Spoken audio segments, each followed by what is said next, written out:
Ağzının dileğedim yadaman.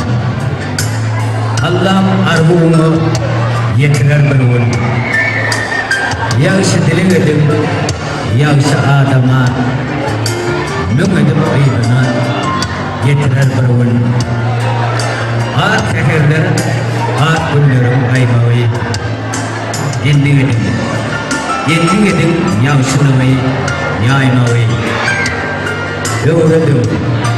Gövredim seydim seynavi. Sen akbalta yetirer bir ol.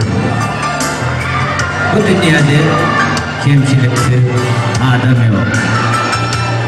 Ya yarmışman edimini eden yok. Yaradanın başkadan hiç yardım yok.